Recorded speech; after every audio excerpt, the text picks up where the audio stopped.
in leadership, especially leadership across different sectors, but there's a conception that a person has to be eminently powerful to make things happen, and then power is held in certain ways, often subversively or dominantly. Yours isn't held that way. How do you envision power, and how do you lead from that? Well, of course, power is a gift from the people, and so you owe the people, and you have to be responsible enough to think that the power should be used in order to improve their lives and not just your life. And also, it's good to remember that power is temporary, and that you may be the most powerful person here in the Philippines today, but who knows what will happen in succeeding days. And in the same way that when my husband was senator, I would like to believe that he was one of the most powerful senators then. Of course, many people thought that he would eventually become president, but then there he was, and then on the same day he gets arrested and detained, and that's it.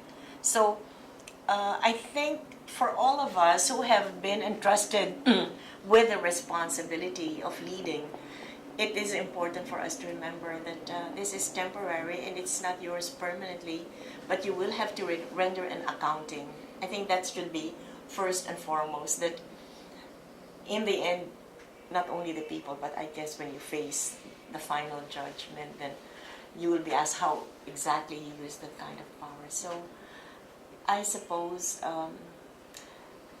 consciously or unconsciously, that was part of my prayer, that I not abuse the power given to me, and that I try to use it the best way I can in order to address the needs of the people. What the changes in your husband, the transformations that he underwent during prison, what was that like for you personally as his wife? Well, some changes I could see, other changes I could not. When he went on his 40-day hunger strike, he was telling me that, Cory, try not to worry too much, because if I go, then that means my sufferings will be over.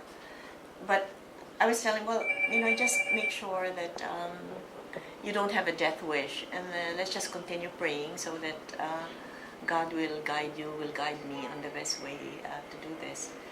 And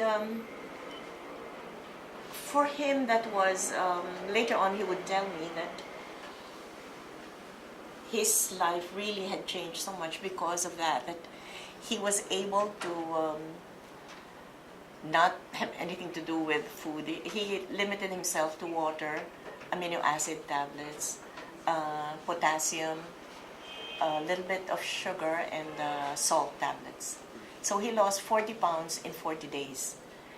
And of course it was a very difficult experience for me, also seeing him become weaker and weaker. And the military had allowed me to visit him every day because he was having difficulty just walking from his bed to the bathroom. And so my only son and I would help him up and bring him to the bathroom.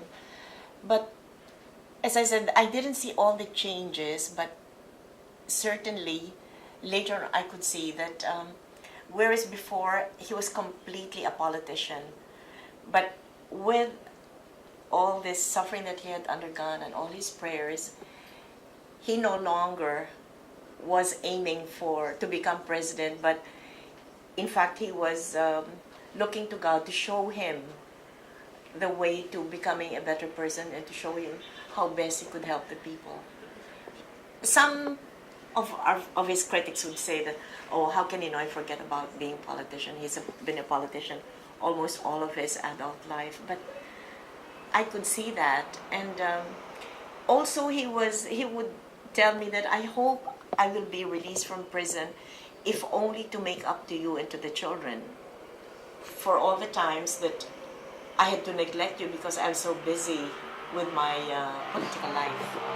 And in fact, he told our youngest daughter, who was only 1.5 years when he was incarcerated, that I hope I can make it up to you. So she was 9 years old when finally he was living in the same house as we were, because prior to that, she thought that we were talking about the possibility of her dad being released, and she said, "So, Mom, where's he gonna live?" And I said, "He's gonna live here." Where? Where is his room? Because she was sleeping with me all the time that my husband was in prison.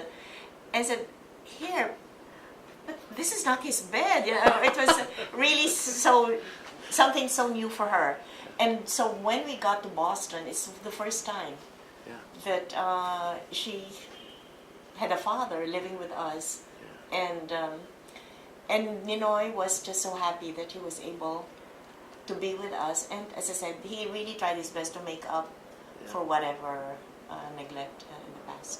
It's a very lovely after effect of suffering.